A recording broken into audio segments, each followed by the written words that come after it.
Bem-vindos ao Mapa Mundo na TSF, a partir de um webinar do Instituto Português de Relações Internacionais. Vamos falar de eleições nos Estados Unidos. Vamos ouvir Diana Soller, do IPRI, professora na Universidade Nova de Lisboa, Cristiano Cabrita, investigador do Centro de Investigação do Instituto de Estudos Políticos da Universidade Católica, e o José Gomes André, doutorado em Filosofia Política na Faculdade de Letras da Universidade de Lisboa. O mais velho presidente sempre, o mais votado sempre, o segundo católico num país habituado a presidentes protestantes. O tempo de sarar a América, trabalhar arduamente, parar de tratar os adversários como inimigos, unir a nação, foram todas palavras de Joe Biden no primeiro discurso, sábado ao fim da tarde, depois de ser confirmado como presidente eleito. A equipa de transição de Biden já está a trabalhar na estratégia de combate à pandemia, nova estratégia que o presidente eleito vai supervisionar. A partir daí, a nova liderança vai querer apostar na retoma da economia. O produto interno bruto caiu mais de 5 pontos percentuais no primeiro semestre. Boa tarde, Diana Soller. O que é que a vitória de Joe Biden nos traz? Restaura a fé na democracia, ou de que a democracia pode servir todos e não apenas os mais poderosos, como se escrevia há dias na revista The Atlantic? O que é que mais marca estas eleições nos Estados Unidos? A palavra que nós ouvimos mais vezes durante estas eleições foi polarização, polarização, polarização. E a polarização é daquelas coisas que uma pessoa...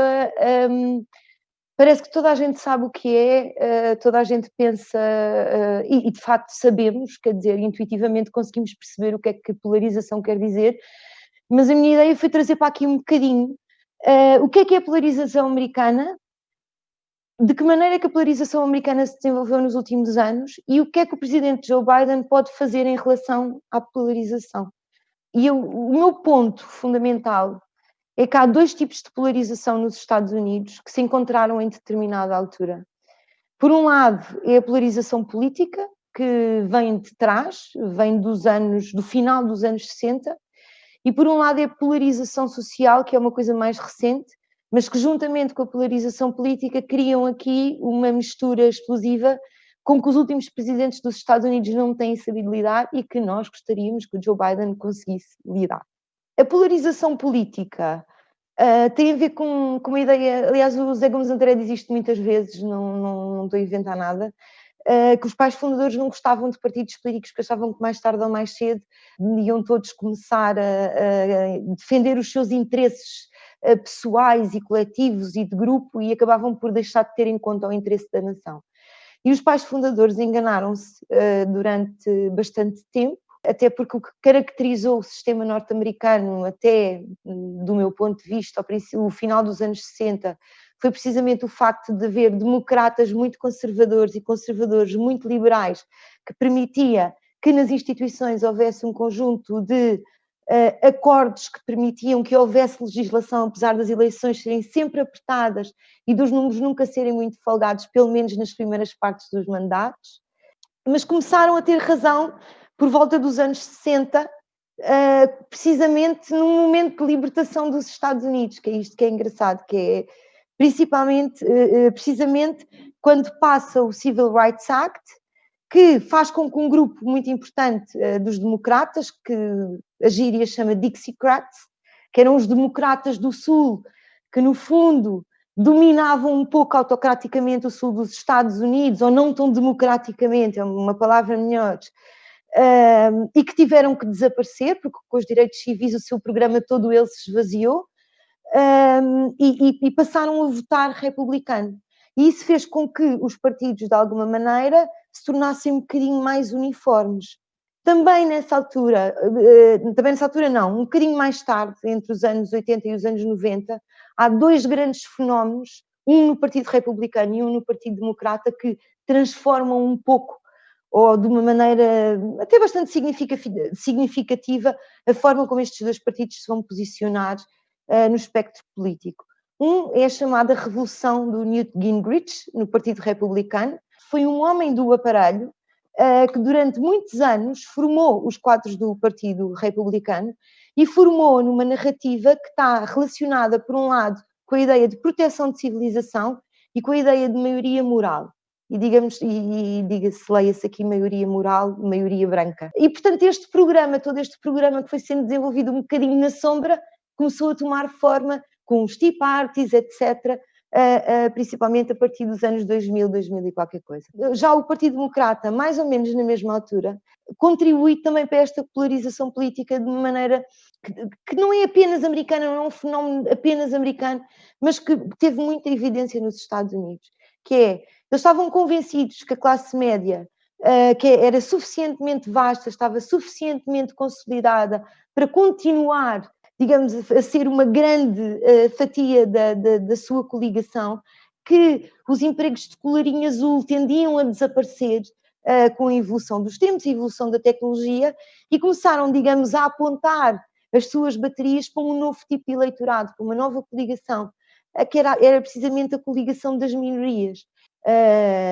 Minorias étnicas, minorias de género, um conjunto, digamos assim, de marginalizados, que os democratas também foram percebendo que não iam ser minorias nem marginalizados para todo o sempre, e que era também uma fatia do eleitorado em que era preciso apostar. E estas duas visões tão diferentes do país, uma que diz que a maioria branca na altura tem que ser mantida, tem que ser hegemónica, porque é a minoria moral, e outra que dá cada vez mais importância às minorias, começam a colidir e a ter cada vez mais dificuldade de legislar, porque estão a legislar para grupos de interesse completamente diferentes. E nisto salda-se, no fundo, a polarização política que nós temos visto no Congresso e no Senado nos últimos anos, e no seu exercício de checks and balances relativamente aos presidentes. Os dois partidos perderam a visão de conjunto da América. Investigador da Universidade Nova de Lisboa, contextualiza a polarização social, no fundo, a tribalização da América. O símbolo deste momento é aquele livro que o Samuel Huntington publica em 2004, que se chama Who Are We?, em que explica precisamente que em 2030, estamos quase lá, há maioria branca, vocês vão deixar de ser a maioria. E ao mesmo tempo que isto acontece, sai outro livro muito interessante do Robert Putnam, que foi conselheiro do Clinton para estas questões, que se chamava Bowling Alone, jogando bowling sozinho, e que dizia que a sociedade americana, pelo seu pouco tempo para o lazer, pela sua dureza do dia-a-dia, estava a começar a jogar bowling sozinha. Ou seja, os americanos cada vez mais procuravam aqueles que eram parecidos com eles, ou só tinham tempo para aqueles que eram parecidos com eles, aqueles que trabalhavam com eles, os vizinhos, os frequentadores da mesma igreja, os colegas de trabalho, os pais dos filhos, os pais das crianças que andavam com os filhos deles nas creches, etc. E esta dupla ideia, por um lado, de que a sociedade americana se começou a entrincheirar naquilo que era a sua tribo, naquilo que eram aqueles que eram parecidos consigo, e por outro lado, esta ideia de que a maioria se estava a tornar uma minoria, radicalizou profundamente a forma como os americanos passaram a ver a política. Isto adensou-se ainda mais com a eleição do presidente Obama, com o chamado efeito Obama. Também não sou eu que estou a inventar, isto está escrito nos livros. Ou seja, a maioria branca ficou profundamente consternada com o facto da América poder eleger um presidente não branco. E pensou que o seu reinado de 100 e muitos anos nos Estados Unidos estava a chegar ao fim. E começou-se a entrincheirar também. Finalmente, com todos estes problemas, com todas estas formas de cada vez mais cada um estar no seu grupo, a defender esse grupo de uma forma ou de outra, acabou por ter o seu, digamos assim, o seu ápex, o seu momento mais importante com a eleição de Donald Trump, que representa precisamente a última tentativa da maioria branca de não perder a sua identidade e de não perder a supremacia da sua identidade. Ora, o que é que aconteceu? Aconteceu que a partir dos anos 2000, estas duas tendências, por um lado a tendência partidária e por outra a tendência social, encontraram-se e tornaram os Estados Unidos quase em duas nações. E isto é um problema muito, mas muito difícil de resolver. A esperança, de alguma maneira, estava, de facto, na eleição de Joe Biden. Isto vai ser difícil, mas mesmo muito difícil, porque isto é uma questão de mudanças político-partidárias, mas também é uma questão de mudança de mentalidades. E, portanto, isto vai demorar algum tempo a fazer. E, portanto, a primeira coisa que o presidente eleito Biden tem que fazer é esse mesmo, é dar tempo para que isto mude. É preciso a insistência numa narrativa inclusiva, que aliás tem sido tudo aquilo que este candidato tem feito desde que é candidato às primárias. Em segundo lugar, é preciso encontrar plataformas de apoio para fazer acordos com membros das instituições que sejam, quer sejam eles republicanos, quer sejam eles democratas. Biden tem uma vantagem que são 48 anos de vida política, no Senado e na vice-presidência, que lhe dão uma certa vantagem. O ideal mesmo, isto é o terceiro ponto, seria ter outro republicano, ou alguns republicanos, 2 republicanos, no seu gabinete, como por exemplo Obama fez com Robert Gates na defesa, ainda que isto seja bastante complicado, tendo em conta a crispação que nós encontramos nesta altura. Agora vou dizer outra coisa que pode parecer polémica, mas que vem da minha leitura dos últimos dias e dos discursos que tenho ouvido nos últimos meses. Não dar demasiado protagonismo a Kamala Harris. A razão por que eu digo isto é porque Kamala Harris ficou conhecida como a senadora mais à esquerda do Senado e acaba por encarnar, no fundo, este espírito democrático mais radicalizado, que é precisamente aquilo que eu penso que pode ser prejudicial à política norte-americana neste momento. O vice-presidente tem o poder que o presidente lhe quiser dar. Nós temos a sensação que este presidente quer dar muito poder a esta vice-presidente. Eu não faria isso pelas razões que acabei de explicar. Finalmente, eu acho que ele tem que governar com equilíbrio e para todos os americanos. Vai ter muitas dificuldades porque vai estar entalado entre um Senado e um Congresso que tem trampistas por um lado, e mesmo no seu próprio partido tem uma esquerda mais radical que não vai ficar particularmente feliz com algumas das suas escolhas mais centristas, mas tem que ser este o esforço que Biden tem que fazer.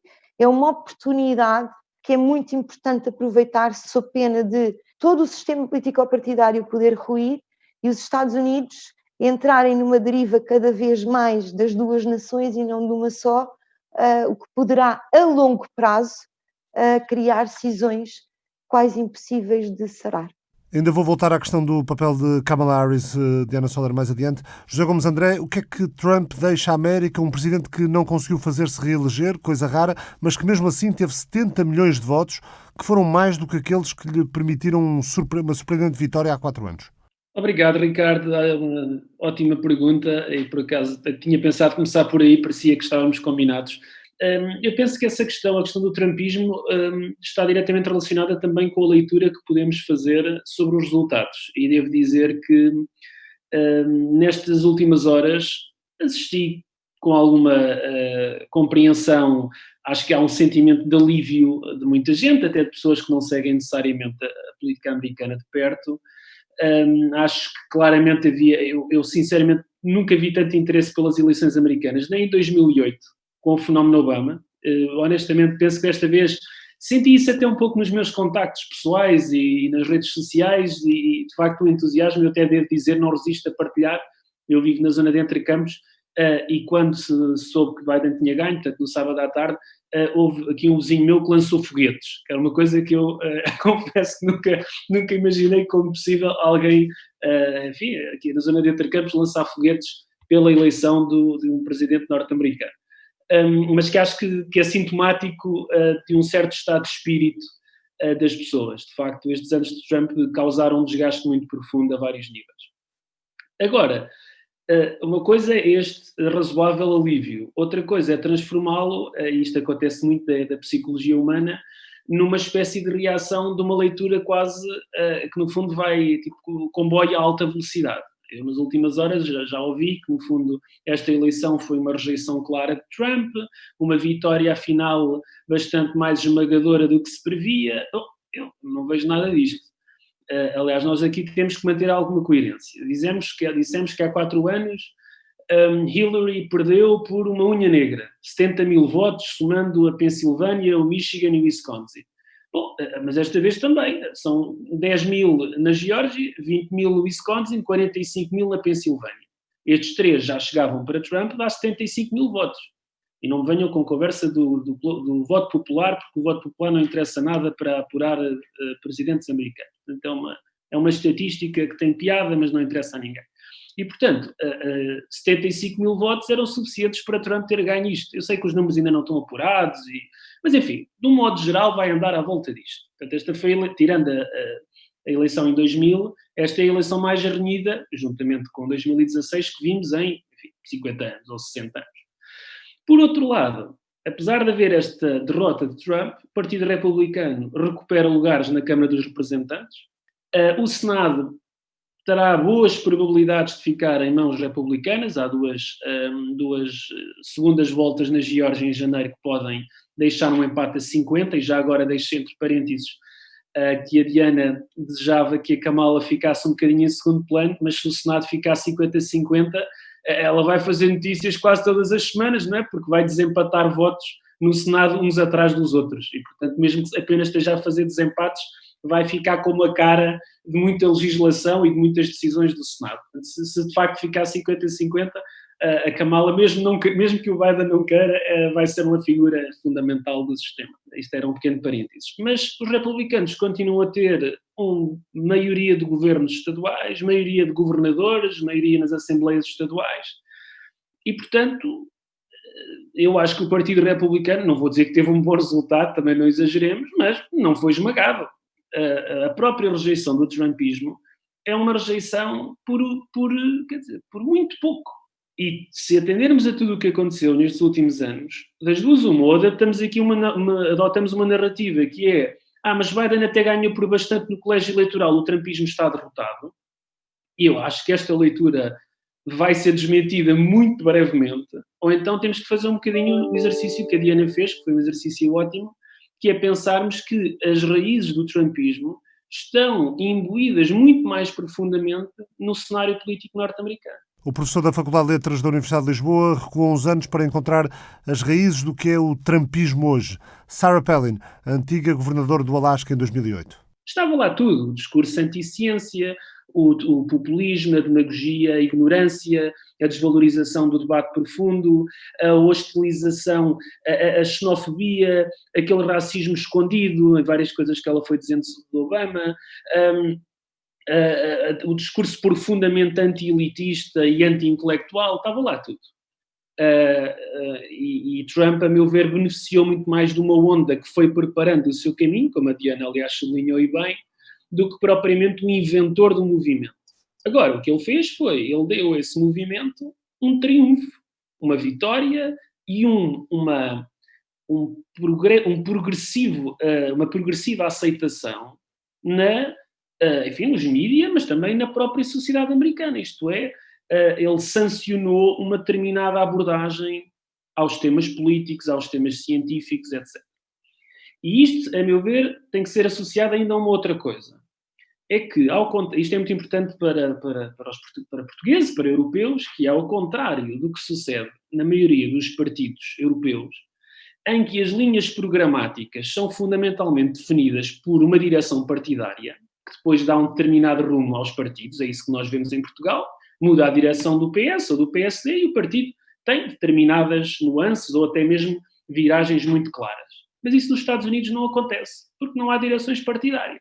Eu tenho lido e ouvido uma frase estranhíssima que é: o Partido Republicano agora terá de decidir para onde vai caminhar.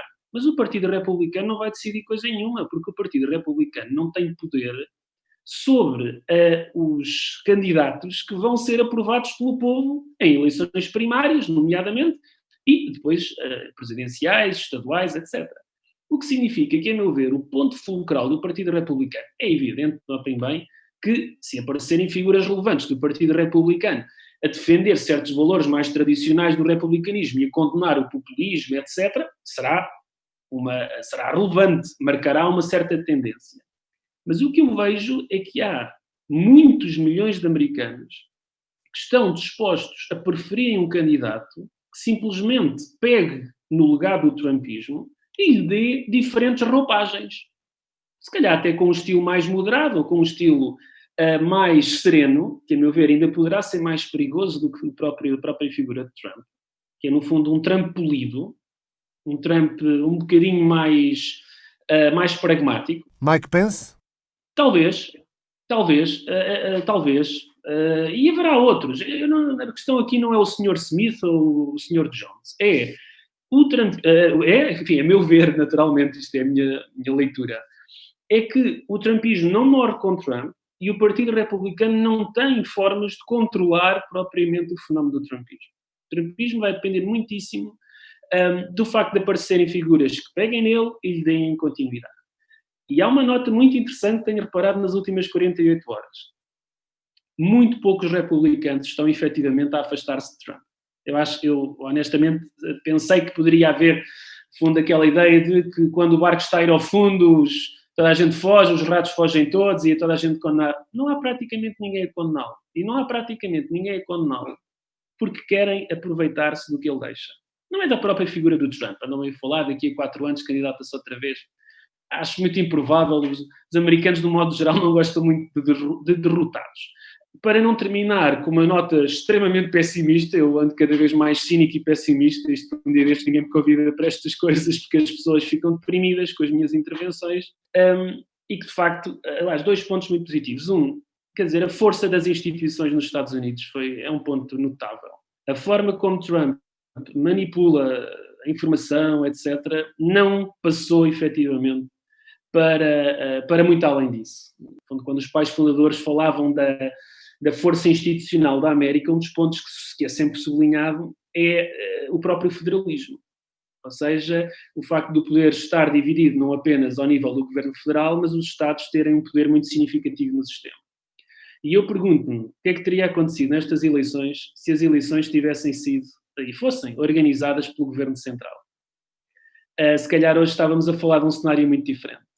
O facto de cada um dos Estados ter a sua própria organização, ter um controle logístico e processual da questão eleitoral, é a grande barreira para quem efetivamente, estando no poder, quer abusar dele.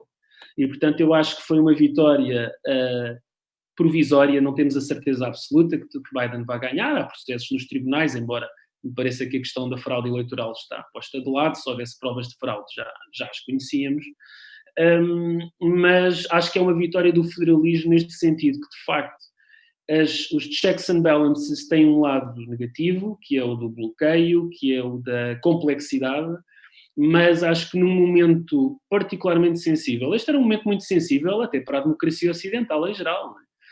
O triunfo dessas instituições, dessas barreiras, mostra que, de facto, os pais fundadores não acertaram em tudo, seguramente, mas acertaram em coisas muito importantes. A capa do jornal Washington Times esta segunda-feira era Adeus Reagan, e lá se via o antigo presidente Ronald Reagan a dizer adeus à entrada do avião, talvez o Air Force One, no subtítulo o Grand Old Party, o Partido Republicano, diz adeus ao porta-estandarte, conforme Trump vai tomando conta do partido. Depois da pandemia, Biden vai supervisionar a estratégia de combate ao novo coronavírus, nomeou uma equipa de cientistas de Harvard e Yale e sabe-se que vai manter a confiança em Anthony Fauci, o epidemiologista muito respeitado no país e que Trump deu a entender que iria despedir depois de vencer as eleições, mas dizia, além da pandemia, Biden já tem a equipa de transição a trabalhar nisso, a economia é o grande desafio, quando se sabe que 12% dos americanos vivem abaixo do limiar da pobreza, quando são mais ainda os americanos de classe média em risco de insolvência, num país onde a desigualdade social se tem acentuado e os problemas raciais se têm agudizado. Além disto tudo, Cristiano Cabrita, temos a questão das relações externas. Biden promete à América, logo no primeiro dia após a posse, promete fazer a América regressar ao Acordo de Paris e à Organização Mundial de Saúde. Pode acontecer também o regresso ao acordo sobre o programa nuclear iraniano, mas entretanto o mundo mudou. O mundo teve de se adaptar a Trump, os autocratas encontraram terreno fértil. Será fácil a restauração do alinhamento tradicional dos Estados Unidos, para usar a expressão de Jackson Deal no Washington Post? Quando se debate a política externa norte-americana, costuma-se ter sempre aquela perspectiva de que isto agora vai ser completamente diferente.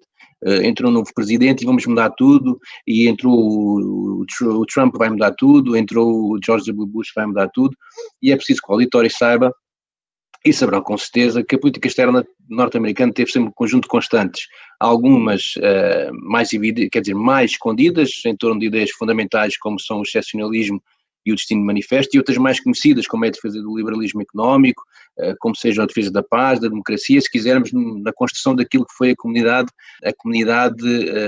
liberal kantiana a partir de 1945, em torno de uma lógica demoliberal. Portanto, dizer agora que tudo vai mudar, estas constantes vão permanecer. Eu tive a preocupação de, em primeira instância, perceber o que é que Biden tinha efetivamente preparado das suas próprias palavras, daquilo que é o seu próprio pensamento em termos de política externa e, sobretudo, saber o que é que ele pretende para a sua nova administração. E o Ricardo Alexandre falou aí bem da questão dos novos desafios que ele tem e que terá, mas há aqui uma ideia fundamental em torno de Joe Biden. Primeiro, claramente, se quisermos colocar de parte tudo aquilo que significa a retórica em torno do American First. Primeiro. Depois uma valorização daquilo que ele chama as comunidades das democracias, embora depois possamos discutir o que é que isso significa, as comunidades das democracias. Há aqui uma nova abordagem também na questão da China e da Rússia. Não sei se recordam, mas numa recente entrevista à CNN, quando foi questionado sobre qual era a sua posição que tinha sobre a China e sobre a Rússia, Biden claramente vê a China como um competidor económico, e a Rússia, de certa maneira, como uma grande ameaça à segurança nacional dos Estados Unidos da América. Há aqui uma valorização clara dos aliados democráticos, das alianças que os Estados Unidos têm, e não falo apenas com a Europa, mas falo também com a Índia, com o Japão. Há aqui uma nova abordagem também à questão dos desafios climáticos. Ricardo, outro ponto que eu considero importante e que vai ter uma relevância muito significativa no futuro, tem a ver com a inteligência artificial, o domínio das redes 5G, sobretudo em torno do domínio da inteligência artificial, da guerra cibernética. Ele claramente abre as portas por um acordo, e isso também é significativo, com o Irão. Como tu disseste bem, a questão dos acordos de Paris e, sobretudo, a valorização desta preocupação ambiental está vincada naquilo que é as suas preocupações.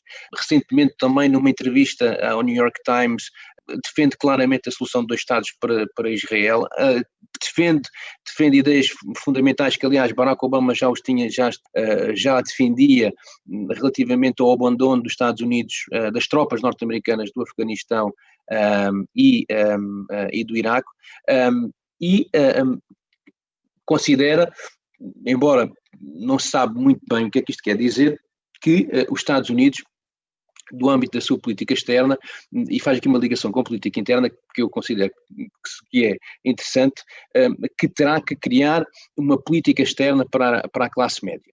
E o que é isto de criar uma política externa para a classe média? Segundo Biden, o que é importante é garantir por todos os meios que os norte-americanos sejam competitivos para fazer face à ameaça tecnológica que a China tem e representa para os Estados Unidos da América. E, portanto, os Estados Unidos têm que garantir que os seus próprios cidadãos consigam dar o salto em frente e tornarem-se competitivos do ponto de vista do posicionamento internacional do país, com o desenvolvimento precisamente das novas tecnologias, para se afirmarem no sistema internacional futuro. Cristiano, há um foco de Biden que nos remete um pouco para os discursos do tempo da Guerra Fria, a Rússia. A Rússia é a principal ameaça às democracias e, sobretudo, ao nosso modo de mundo livre. E, portanto, é também aqui um aspecto que eu creio que convém sublinhar. Eu diria que podemos, de certa maneira, sublinhar aqui alguns pontos muito importantes e depois podemos fazer a comparação em debate com aquilo que foi as outras administrações, Trump, Bush, Clinton, por aí fora, mas diria que o que Biden quer criar é um mundo claramente mais multilateral, um mundo menos proteccionista, e ele refere precisamente nesse artigo da Foreign Affairs. É importante acabar com as barreiras económicas, um mundo em que as alianças sejam valorizadas, um mundo onde os nossos aliados saibam efetivamente o que é que os Estados Unidos representa para os aliados e o compromisso que deve ter para com esses mesmos aliados, um mundo mais cooperante, um mundo mais interdependente, mas eu, em jeito de provocação e para terminar, para dar tempo para nós depois debatermos estas questões, no artigo da Foreign Affairs tem mais ou menos o título de porque é que os Estados Unidos têm que liderar novamente, os Estados Unidos, e depois faz aqui uma ligação com salvar a política externa norte-americana depois de Trump. Eu acho que a questão não é tanto salvar a política externa norte-americana depois de Trump, a questão está mais, do meu ponto de vista, se quisermos, ter a capacidade de reinventar a forma como a política externa nos Estados Unidos vai fazer face a um sistema internacional que está a mudar, e um sistema internacional que vai ter que fazer face àquilo que vai ser, não sabemos quais são os contornos, esta dinâmica de competitividade entre os Estados Unidos e a China num primeiro plano, e depois, se quisermos colocar num segundo plano com a própria Rússia, e saber até que ponto é que isso vai alterar as dinâmicas em torno daquilo que é a condução da política externa de Joe Biden. Eu, para terminar mesmo, quero, isto tudo para quê? Porque as próprias dinâmicas do sistema internacional muitas das vezes mudam aquilo que são as orientações pré-definidas dos presidentes norte-americanos. E reporto-me, por exemplo, ao exemplo do George W. Bush. Não era um tipo não era particularmente claro que pretendesse seguir uma política externa claramente intervencionista, e se quisermos depois falar sobre a questão da influência dos neoconservadores, mas não era claramente, numa primeira instância, não era isso que o definia, era muito mais realista do que outra coisa. O que é que aconteceu no 11 de setembro? E, portanto, por vezes é preciso ter aqui alguma consciência e retirar a espuma para analisar a política externa norte-americana e os principais gestos de orientação de uma forma global, com o chapéu. E depois sim, irmos caso a caso e ver quais são as intenções e quais são aquelas intenções que realmente nós conseguimos alcançar. Penso que isto, neste momento, é aquilo que Joe Biden pretende alinhavar para o futuro dos Estados Unidos. Adivinha-se uma transição difícil. Ainda ontem o republicano Mitch McConnell resguardou Trump e as queixas quanto à transparência da contagem de votos e recusou-se a reconhecer Joe Biden como presidente eleito. José Gomes André, com o Senado por resolver, Biden pode ficar amarrado desde o início, como Obama ficou a partir das eleições intercalares de 2010? Para isto ser diferente, seria necessário os democratas vencerem as duas eleições no estado da Geórgia para o Senado em janeiro. Acho que vai ser importante percebermos realmente que tipo de Senado terá, não apenas na questão da matemática eleitoral, que é relevante, mas sobretudo perceber se teremos algum tipo de colaboração. Porque, repara, o Senado tem poder muito significativo, não só na ratificação de tratados internacionais, que assim, do ponto de vista da política externa, é o ponto mais conhecido, mas também, e não só na confirmação dos nomeados para o Supremo Tribunal e para os tribunais federais em geral, mas também na nomeação, por exemplo, de figuras da sua administração, de embaixadores, já para não falar do processo legislativo. Que linha é que Biden quererá dar para a sua presidência? Não sabemos, pode ser um pouco, de facto, mais moderada, ou poderá ser no sentido de entender que apenas por via de uma ruptura se pode triunfar sobre o trumpismo. Não temos muitas indicações na personalidade de Biden de ser um indivíduo que agora apareça como quase um revolucionário, não é propriamente provável. Agora, o problema aqui, a meu ver, é que a medida da sua moderação poderá não estar diretamente proporcional com o tamanho da montanha que tem pela frente. Diana Soller, para concluir, queria também recuperar aquela questão de Kamala Harris, ou seja, defendes não dar muito terreno à vice-presidente Kamala Harris, e isso pode até ser positivo para Biden, se tiver os republicanos a maioria no Senado, para assim não ceder ao que vai ser certamente um forte caderno reivindicativo da ala mais progressista, mais à esquerda do Partido Democrata. Agora, indo relativamente à pergunta, é verdade, Kamala Harris foi apresentada na campanha como um trunfo. E isto é uma interpretação meramente pessoal, meramente minha. Eu, ouvindo o debate entre Kamala Harris e Mike Pence, tendo ouvido as declarações de Kamala Harris ao longo da campanha e tendo ouvido o discurso de vitória que a Kamala Harris fez há 2 dias, não foi há 2 dias, penso eu, faz-me pensar que Kamala Harris faz parte de um grupo que não está propriamente alinhado com Joe Biden. Eu não sei como é que se faz essa quadratura do círculo, mais uma vez, por isso é que não se foi o presidente dos Estados Unidos, mas eu acho que isto é um ponto importante que, precisamente por causa desse simbolismo, que a mim também me agrada muitíssimo, não é? A primeira vice-presidente mulher, ainda por cima afro-americana e, mais ainda, indo-americana, não é? Também não sei porque é que a ascendência indiana dela é sempre posta em segundo plano, também não me parece bem. Agora, acho que a forma como Kamala Harris se tem comportado ao longo dos anos apõe a uma distância grande de Joe Biden, e Joe Biden dar-lhe um grande protagonismo em determinadas matérias pode significar que o choque esteja dentro da própria Casa Branca. E é isso que eu quero chamar a atenção. Não quer dizer que aconteça, mas é alguma coisa que é possível que aconteça. Diana Soller, Cristiano Cabrita, José Gomes André, o Mapa Mundo, parceria da TSF com o Instituto Português de Relações Internacionais, regressa na próxima semana. Fica também disponível em podcast e em tsf.pt.